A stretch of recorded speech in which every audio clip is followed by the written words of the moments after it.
네, 안녕하세요. 돈 되는 라디오입니다. 오늘도 제 방송을 들어주셔서 진심으로 감사드립니다.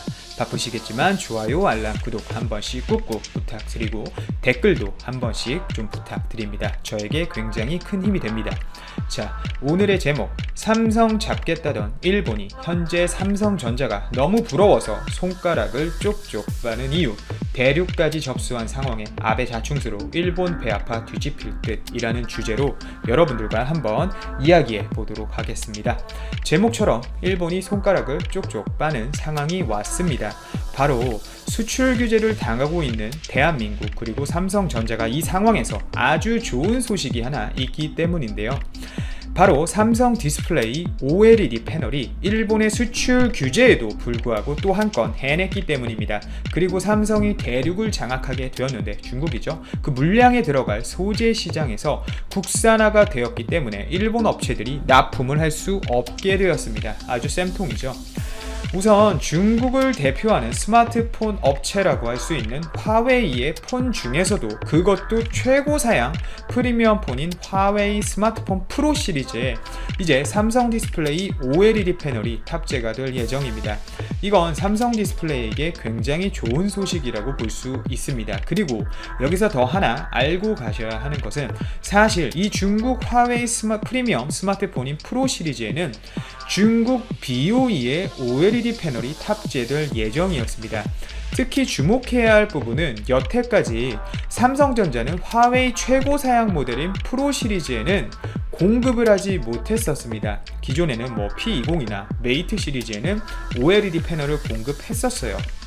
그리고 원래 이번 10월에 출시될 예정인 메이트 30 프로 시리즈에도 BOE에서 생산하는 6.7인치 OLED 패널이 사용될 예정이었습니다. 하지만 많은 전문가들의 예측과는 다르게 이번에는 BOE가 화웨이한테 잘렸습니다. 그 이유에 대해서 우리 구독자, 청취자 여러분들께서는 아셔야겠죠. 바로 BOE의 생산 능력과 품질 때문입니다. 특히 화웨이가 BOE한테 아주 뒤통수를 세게 맞았었기 때문인데요. 우선 중국의 BOE는 디스플레이 업계에서 현재 일본까지 짓밟고 한국을 따라잡기 위해 중국이 국가적 차원에서 밀어주고 있는 엄청난 규모의 디스플레이 회사입니다.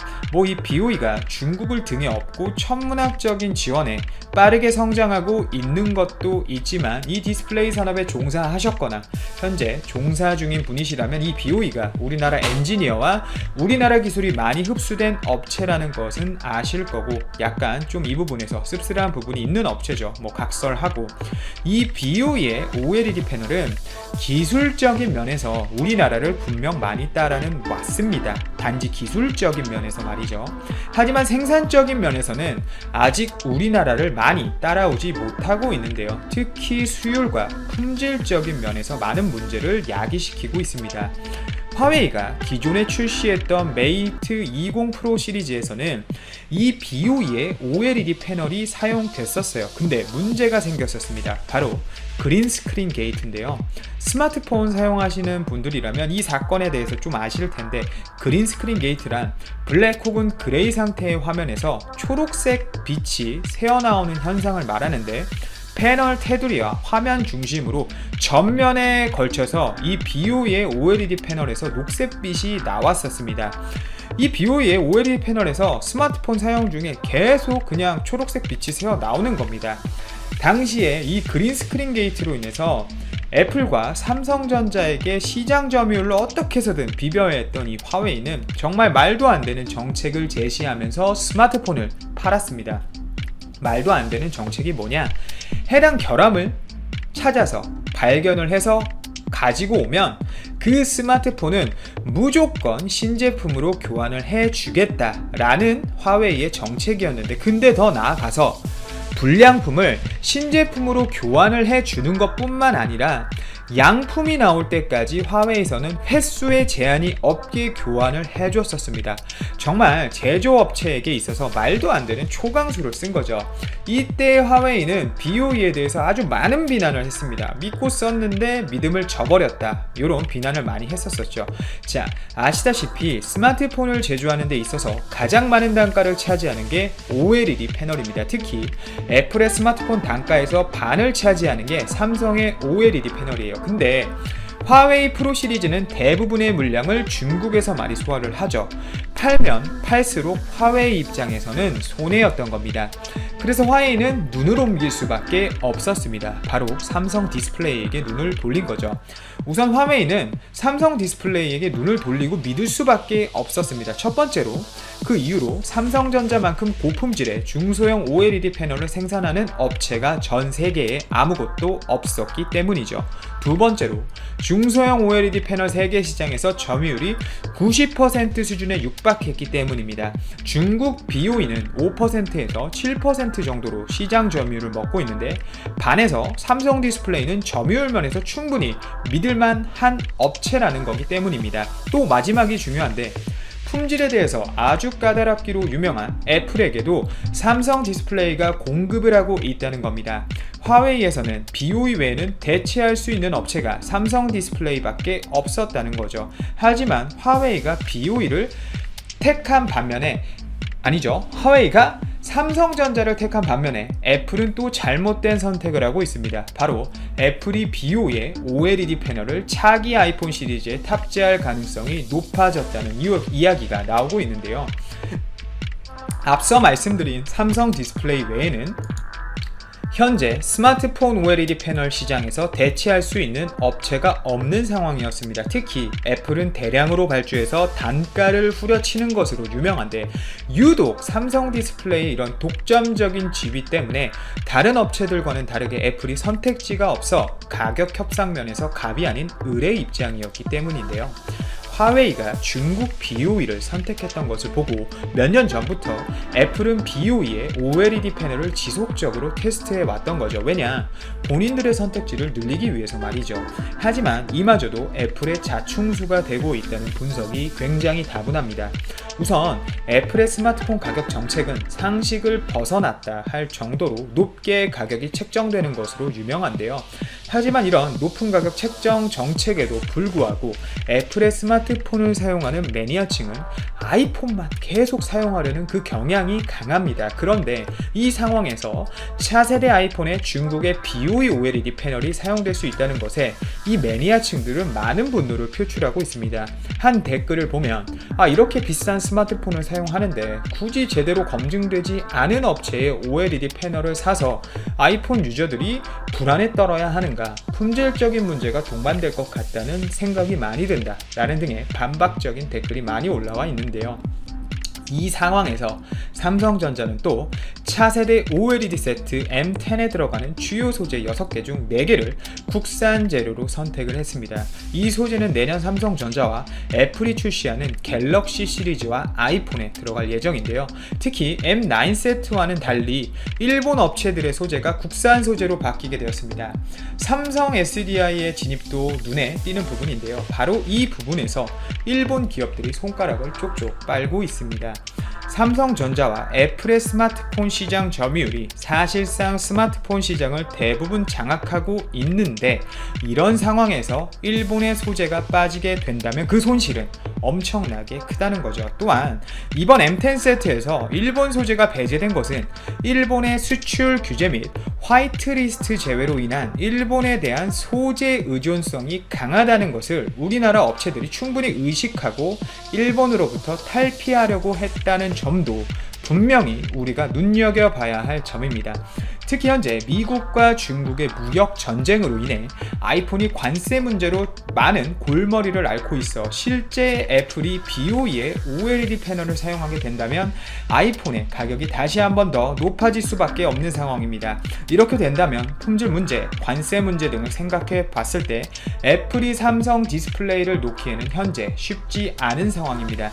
결국 M10 세트가 차기 삼성전자와 애플의 갤럭시 그리고 아이폰 시리즈의 소재에 공급되게 된다면 일본 소재 업체들의 점유율이 세계 시장에서 떨어지는 것은 시간 문제란 거죠. 또한 이번에 화웨이 프로 시리즈에 삼성전자가 성공적으로 OLED 패널을 공급하고 점유율을 또 늘리게 되는 상황에서 차기 시리즈에도 다시 한번 선택을 받게 된다면 M10 세트 및 후속 소재들을 또 납품할 가능성이 충분히 커지기에 일본 소재 업체들은 현재 발칵 뒤집힌 상황입니다. 28일 0시부터 실제 일본의 화이트리스트 제외가 시작이 되었는데요.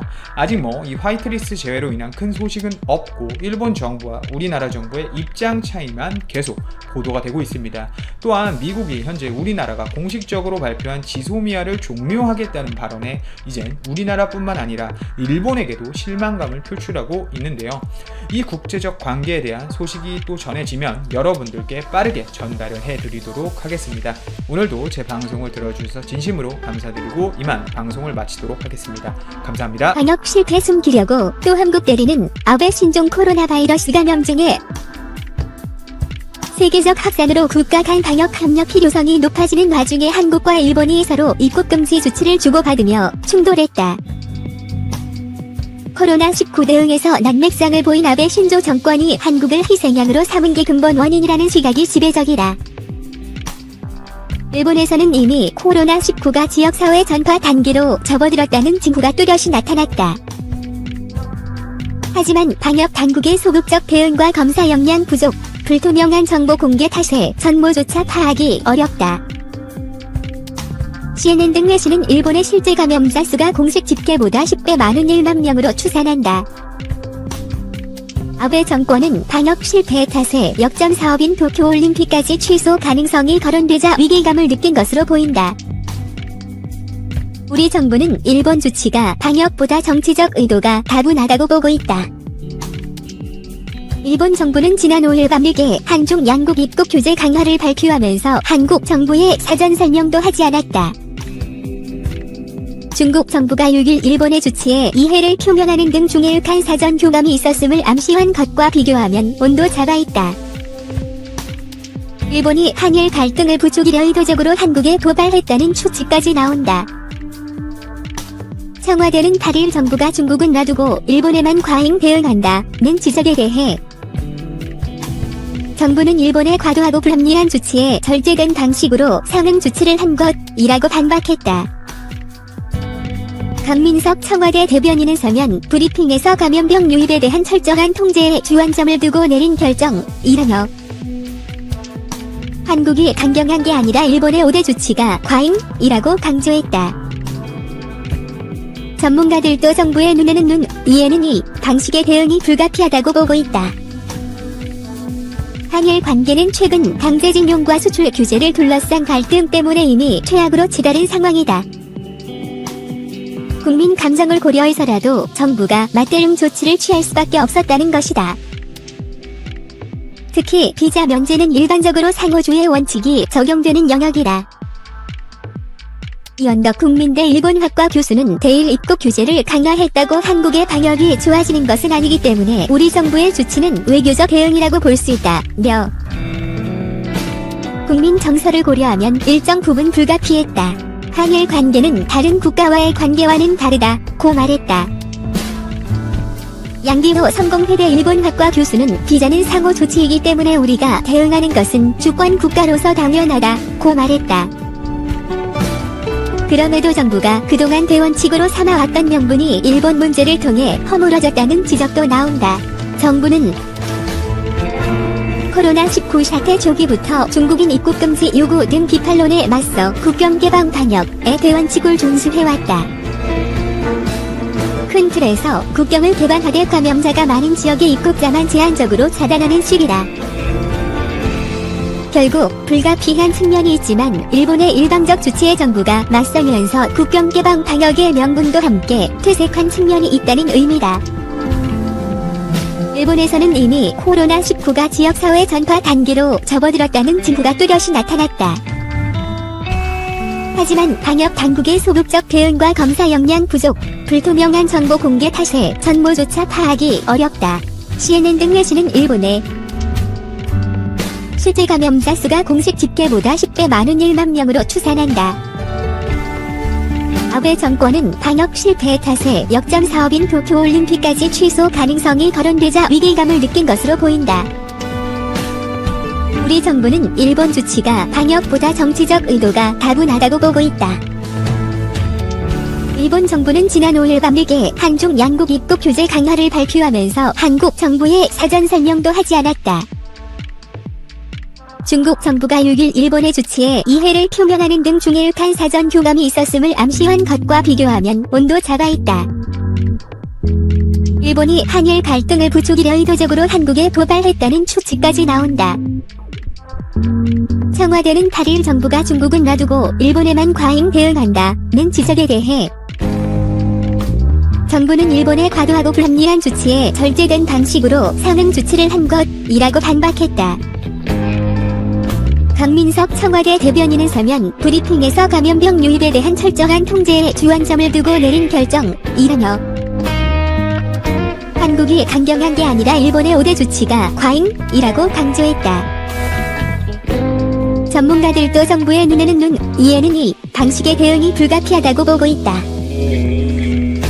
한일 관계는 최근 강제징용과 수출 규제를 둘러싼 갈등 때문에 이미 최악으로 치달은 상황이다.